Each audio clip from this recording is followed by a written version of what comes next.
हमारी बिल्डिंग में काफ़ी एम्प्लॉय काम करते हैं, 150, 180, 170 के लगभग में हमारे बिल्डिंग में लोग रहते हैं।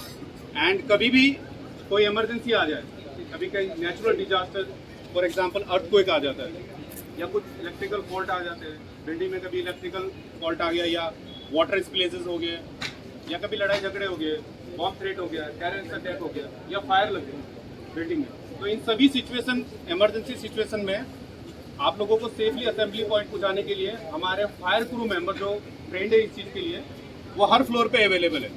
हर फ्लोर पे 2 से 3, 3 से 4, 3-4 फायर क्रू मेंबर साइलेंटली काम करते हैं। जैसे ही कभी फायर अलार्म या इमरजेंसी सिचुएशन आती है तो ये लोग एक्टिवेट हो जाते हैं और ये लोग आप लोगों को हेल्प करके एंड सेफली आप लोगों को असेंबली पॉइंट पहुंचाते हैं यहाँ पर। और ये हम लोग हर क्वार्टरली प्रैक्टिस करते हैं, जिससे कि क्या होता है कभी अगर एक्चुअल में भी आ जाए तो आप लोगों को पता हो कि कौन से फायर एग्जिट है और कैसे आपको बिल्डिंग खाली करके सेफली बाहर पहुँचना है। इसके अलावा हम लोग यहाँ पे छोटा मोटा ट्रेनिंग देते हैं, बेसिक ट्रेनिंग जो फर्स्ट एड ट्रेनिंग होता है। इसके लिए आप लोगों को कोई इक्विपमेंट की जरूरत नहीं होती है, but as a being as a social responsible आप लोगों को एक जैसे CPR होते हैं या फिर फायर एक्सटिंग्विशर को हैंडल करना होता है, ये सब चीज़ें हम आपको बताते हैं। तो सर तो पहले हम लोग स्टार्ट करेंगे बिना किसी इक्विपमेंट के आप किसी की भी लाइफ सेव कर सकते हो, ठीक है ना। CPR होता है आप लोगों के लिए जैसे ABC ऑफ लाइफ सपोर्ट, इसमें आप लोगों ने कई बार देखा होगा कि लोगों को कैसे नेचुरल मतलब आर्टिफिशियल तरीके से हम लोग ब्रेथ वगैरह करते हैं और उसकी लाइफ को सेव करते हैं, ठीक है ना। सर आप कुछ बोले आप पहले, ठीक है। तो मैं बस आप लोग इसको ध्यान से देखना, इसमें 2-3 स्टेप्स होते हैं जिसमें कि आप लोगों ने कई बार देखा होगा कोई पानी में डूब जाता है, उसको कैसे ब्रेथ वगैरह करवाते हैं हम लोग, ब्रीथिंग सिस्टम्स होते हैं। एंड जैसे कभी स्मोक इनहेल हो जाने के कारण वो लोग ब्रीथिंग नहीं ले पाते, कभी कोई काम करते हुए फ्लोर पे अनकॉन्शियस होकर गिर जाते हैं, तो उनको बेसिक ट्रीटमेंट देने के लिए ये एक एक्टिविटीज होती है।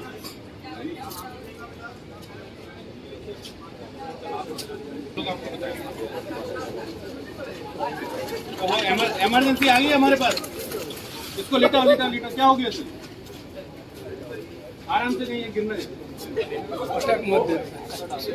कमर टूट गया। ये एक एग्जांपल है, जैसे कि अगर ये बिल्कुल अनकॉन्शियस पड़े हुए हैं, आपको क्या करना है, अगर आप चेकिंग जा रहे हो आपको लगता है कि कोई अनकॉन्शियस पड़ा हुआ है, तो आपको सबसे पहले ये पता करना है कि ये बचा हुआ है या निकल लिया है। तो उसके लिए आप क्या करते हो, सबसे पहले आप ये देखना होगा कि आप लोग कोई भी पता करने के लिए कि यहाँ पे फिंगर ऐसे करके आप लोग जो ब्रीथिंग सिस्टम होता है उसको आपको पता कर सकते हैं।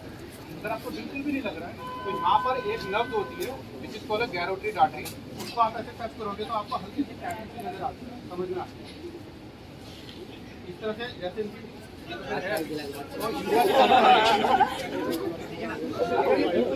आपको लगता है कि हाँ ये ठीक है और इनको बचाना है हमने, तो आप लोग बेसिक तरीके से क्या कर सकते हो, जिसको फेफड़ों में पानी भर गया या स्मोक इनहेल कर लिया या अनकॉन्शियस है, तो आपको सबसे पहले इनको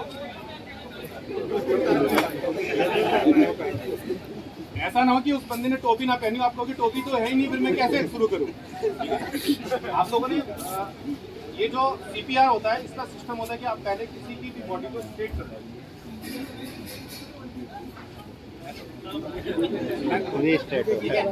इसके बाद आपने अपने दोनों घुटनों को ऐसे मोड़ करके चेस्ट के नीचे यहाँ पर बिल्कुल एंड पे यहाँ पर आपने ये अपना पाम रखना, ये चीज आपने पॉइंट करना है, इसको ऐसे प्रेस करना है जितना फास्ट आप कर सकते हो, लेकिन आपने पूरा प्रेशर नहीं देना, क्योंकि इसके कहीं ऐसा नहीं कि आप रिंग वगैरह तोड़ दो या अननेसेसरी आप लोग अगर प्रेशर करोगे तो रिंग ब्रेक हो सकते हैं या फिर जो लंग्स होते हैं वो भी पंचर हो सकते हैं, तो आपको जेंटली करना है।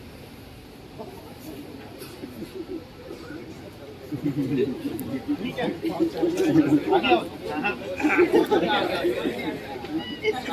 ऐसे करते हैं। इनकेस अगर ये ब्रेक थोड़ा फास्ट भी आप कर सकते हैं, ठीक है। उसके बाद क्या होता है कि अगर आपको लगता है कि ये बिल्कुल ही डेड हो चुके, आपको चेस्ट प्रेस करने से भी नहीं हुआ, फिर एक सेकंड स्टेप होता है mouth to mouth air pass करना है। तो क्या होता है कि आपकी जो एयरवेज होती है, एयरवेज सिस्टम जो ब्लॉक हो जाती है, तो उसको खोलने के लिए आप लोगों को माउथ टू माउथ ऑक्सीजन देना होता है। तो उसके लिए सेकंड पोजीशन ऐसे होती है कि आप लोग उसकी सर की तरफ आओगे, ठीक है। अगर आप लोगों को नहीं दिख रहा है तो आप थोड़ा ऐसे, ठीक है। उसके लिए हम लोग ऐसा करते हैं, नाक को ब्लॉक करके, नाक को ब्लॉक करोगे, मुंह को ऐसे खोलोगे, ये जोर लगा कर, ये खुल जाएगा। उसके बाद आप इसको माउथ टू माउथ पूरे प्रेशर से उसको ऑक्सीजन दे सकते हो ताकि उसके फेफड़े क्लियर हो जाए। और उसके बाद फिर दोबारा आप वही प्रैक्टिस करोगे जैसे हम लोग जैसे उसको करते हैं, ठीक है। ऐसे करने से क्या होता है कि सबके एयरवेज क्लियर हो जाएंगे और जैसे की भी लाइफ आप यूज करते हैं। ये चीज़ एक माइनर हार्ट अटैक में बहुत कॉमन चीज़ें हैं कि अगर किसी को माइनर हार्ट अटैक आता है आप उसको सब्जेक्ट से ऐसे देते हैं। लेकिन CPR का एक और चीज़ है, कभी भी किसी को CPR आप दे रहे हो तो पूरी तरह से नीचे लेटाओ, सरफेस एकदम हार्ड होना चाहिए। ऐसा नहीं कि आप कुर्सी पे बैठे दे रहे हो या सोफे पे लिटा दिए, सोफे पे कर रहे हो, नहीं, सरफेस आपका हार्ड होना चाहिए। कोई टेबल हो और सबसे बेस्ट तरीका है फर्स्ट पे लिटा हो, ठीक है ना। पार्क में हो, कहीं ग्राउंड में किसी को हार्ट अटैक आता है तो आप लोग ये प्रैक्टिस कर सकते हैं, ठीक है। आप में से कोई डेमो देना चाहता है? कोई भी है?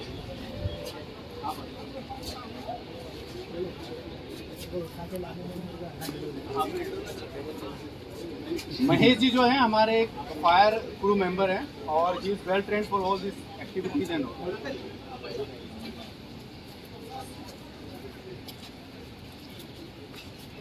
फर्स्ट हमें उसको स्ट्रेट करना है, जो भी इंजर्ड पर्सन है।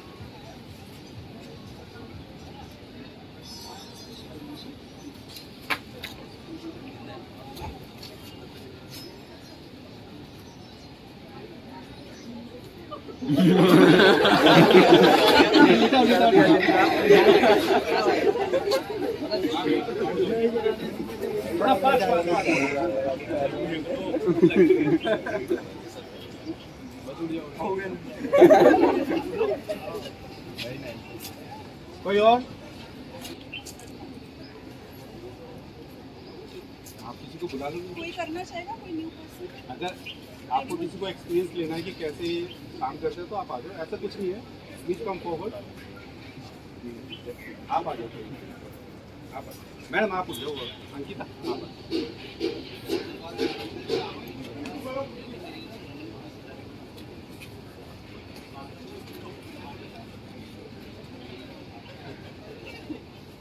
So first we'll check the nerves. It's okay or not. If not, then we हम अपना ये hand से थोड़ा pressure देंगे यहाँ पे. If still it doesn't work out, then हम यहाँ से इसको lock करेंगे and just push it from out. Yes.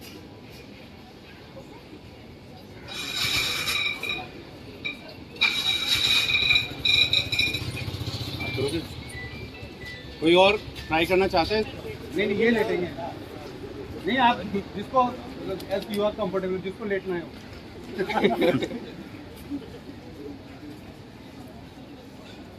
सबसे पहले इनकी बॉडी को स्ट्रेट करेंगे, हैंड पैर, फिर चेक सांस चेक करेंगे। अच्छा कुलदीप जी, सॉरी, अगर ये खत्म है तब भी सीधा करोगे पहले? पहले अच्छा। नहीं, जब खत्म होंगे तब क्या, वो तो चेक करने के लिए ठीक सब है। देख रहे हैं ना। ओके।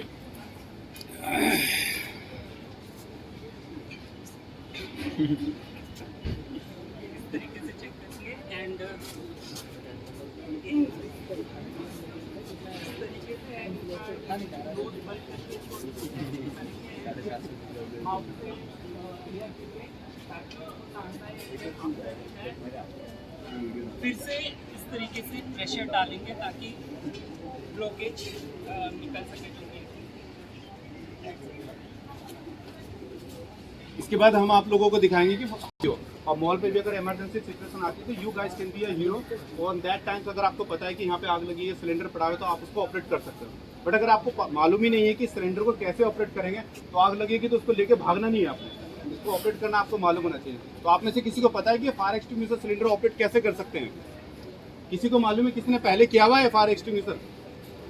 आप लोगों को कितनों को पता है कि फायर एक्सटिंग्विशर है? आप लोगों ने बिल्डिंग में कितने लोगों ने देखा हुआ है? सबने देखा हुआ है। आपको पता है किस लिए होता है? आग बुझाने के लिए। बट इसको ऑपरेट कैसे करते हैं नहीं मालूम है ना। आपको आज चांस मिलेगा, आपको आज चांस मिलेगा। जिसको लगता है कि वो ऑपरेट कर सकता है, उसको देखना है, तो फिर हम लोग ही बुलाएंगे। आप सब लोग इस साइड पे आ जाओ।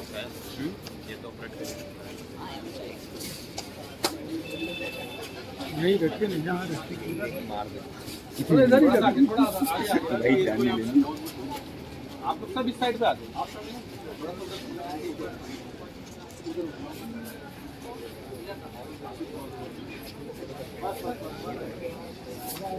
गाड़ी है इधर ही रहने दो ना। आग तो ज़्यादा नहीं गर्म दिन है ना। आप लोग सब इधर आ जाओ।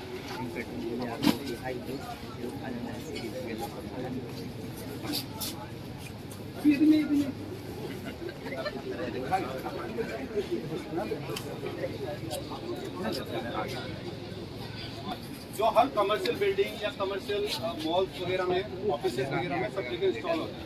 ठीक है ना, नॉर्मल इसका वेट होता है 4.5 kg, जिसके अंदर CO2 गैस भरी होती है। तो इसको ऑपरेट करने के लिए 3-4 स्टेप्स हैं जो मैं आपको बताऊंगा। और इसमें क्या होता है कि इसको कैरी करने का एक बड़ा आसान सा तरीका होता है। कई बार क्या होता है, लोग देखते हैं फायर एक्सटिंग्विशर सिलेंडर ऐसे लेके भाग रहे हैं या कंधे पे लेके भाग रहे हैं, वो गलत तरीका होता है। इसको हमेशा जब भी आपको लगता है कहीं इमरजेंसी है, और ये सिर्फ ऐसा नहीं है कि अगर बिल्डिंग में कोई आग लगी है तभी आप लेके भागोगे, हो सकता है कि आगे कहीं पे एक्सेस कंट्रोलर काम नहीं कर रहा है, दरवाजे ब्लॉक हो गए, तो आपको शीशा तोड़ने के लिए भी ये काम में आते हैं, ताकि आपके जो रोड ब्लॉकेज है उसको हटाने के लिए भी काम है। तो इसको कैरी करने के लिए आपको सबसे पहले इसको ऐसे उठाना है और हमेशा लेकर के इसको भाग सकते हैं। ठीक है, इसमें क्या होता है कि ये हैंडल है, इस पर ये पिन लगा हुआ होता है। जब तक ये पिन नहीं निकलेगा तब तक ये कभी भी आप कितना भी प्रेशर कर लो, आप में से कोई भी लगता है कि ऐसा कि काफ़ी जान है, वो दबा के देखिए कभी नहीं खुलेगा। ठीक है ना, क्योंकि इसके अंदर पिन लगा होता है। जब तक आप इसके पिन को अनलॉक नहीं करोगे तब तक ये सिलेंडर आप ऑपरेट नहीं कर सकते। इसके लिए एक कोड वर्ड है पास, PASS, पास।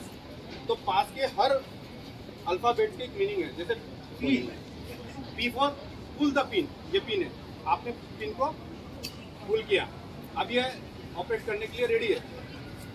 तो pull the pin, A for aim, आपको एम करना है कि टारगेट को एम करना है। अब हमारे पास आग लगी है, पता नहीं आग तो यहाँ लगी, हम घुमा रहे ऊपर, तो वो गलत है। आपको क्या करना है, ये पाइप लेकर के टारगेट करना है कि कहाँ पे आग लगी है। और हमेशा आप लोगों को टारगेट क्या करना है कि अगर आग ऊपर लगी है तो ऊपर नहीं, बेस पे आप टारगेट करोगे, कि नीचे अगर आग बुझ जाएगी तो हो जाएगा। तो P for pull the pin, A for aim the target, squeeze the handle, S for squeeze and S for sweep. आपको आग में ऐसे नहीं, ऐसे करता रहना पड़ेगा तो आग बुझ जाएगी। ठीक है, तो मैं पहले आपको एक बार करके दिखाता हूँ, उसके बाद आप लोग जैसे बारी बारी ट्राई करना चाहते हो तो कर सकते हो। It's very easy.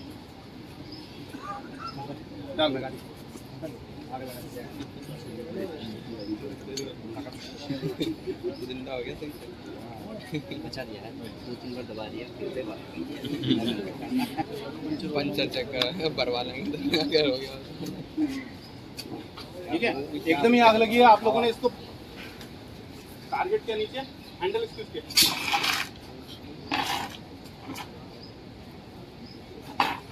ठीक है, बड़ा इजी है, मैंने पहले कहा था आप लोगों को हट जाओ। ठीक है,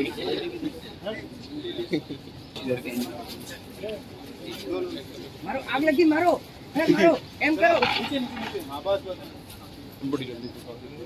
नेक्स्ट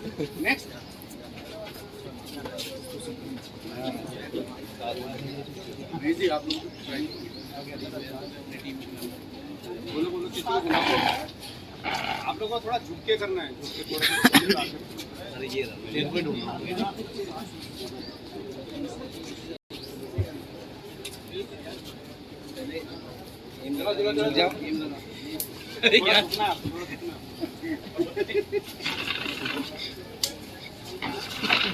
बस सर, और कोई ट्राई करना चाह रहा है? लगी ही नहीं थी।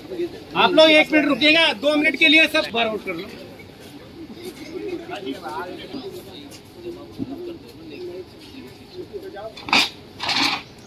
बस ठीक है, इसको साइड में रखो आप लोग।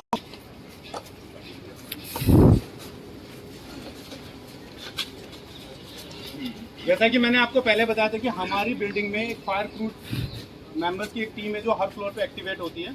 मैं Kapil Singh Thapa as a fire inspector और मिस्टर विक्रम सर जो हैं वो फायर मार्शल है उस टीम के, और हर फ्लोर पे एक फीमेल, 2-3 मेल फीमेल सब मेंबर्स हैं। उसके लिए इसलिए हम लोग डिवाइड करते हैं कि कई बार क्या होता है कि फीमेल वॉशरूम में कोई लेडीज़ होती है तो हम लोग लेडीज़ को भी उसको भेजते हैं चेक करने के लिए। जब फायर ड्रिल होती है तो हम हर कॉर्नर को चेक करके बिल्डिंग को पूरी तरह खाली करते हैं। तो Vikram sir.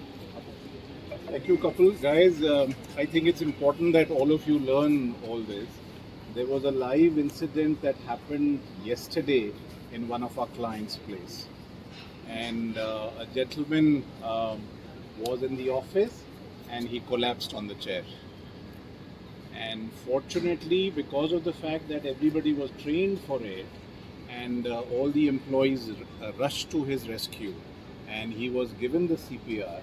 And fortunately he was revived, and so that's the importance for learning how to do a CPR. So my request to all of you would be that please learn this. If you have not understood, I think Kapil and his team will give you a demonstration again. And the other thing that happened was that in our apartment block there was a fire incident. And because of the fact that I had learned all this in the office, we were able to address it and we were able to extinguish the fire. So these are very important and very practical things, and I think you must learn all this. And not to take it as an activity, but I think each one of us should know, you never know when you may need it with your friends and colleagues or relatives or anybody, whether you are in a metro or in a traveling in a train or at the airports. This is very, very important. So that's my request to you, and that's what I wanted to share with you. Thank you very much, and please need more demonstrations. I think couple will give you more demonstrations. Kind of activities. इसके बाद क्या होता है, हमारे साल में एक बार फिर ट्रेनिंग होती है। अगर if any of you guys are interested to be a part of this fire crew member, हम लोग आप लोगों को 2 दिन की ट्रेनिंग देते हैं। एक दिन तो थियोरटिकल और एक दिन प्रैक्टिकल होती है, जिसमें कि वाटर पाइप्स वगैरह को हैंडल करना, जितने भी फायर के इक्विपमेंट्स हैं इनको कैसे आप ऑपरेट करते हो, सारी चीज़ें आप लोगों को बताई जाती है। हर फ्लोर पे आप लोगों के फायर एक्सटिंग्विशर के सिलेंडर हैं और फायर होज के वाटर पाइप्स वगैरह हैं। तो वो सारी चीज़ें हम कैसे ऑपरेट करते हैं वो आप लोगों को ट्रेनिंग देंगे। अगर आप लोग इंटरेस्टेड हो तो आप लोग मेल डाल सकते हो एडमिन की मेल ID पे। फिर जब भी हमारी नेक्स्ट ट्रेनिंग होती है, आई थिंक जून और जुलाई पे हम लोग दोबारा करते हैं ट्रेनिंग, और उसके लिए फिर हम नए नए क्रूज वगैरह उसमें ऐड करते हैं। तो अगर आप लोग इंटरेस्टेड हो तो आप लोग अपना मेल डाल करके उस पर अपना नाम दे सकते हैं। ठीक है सर? ओके, चलिए।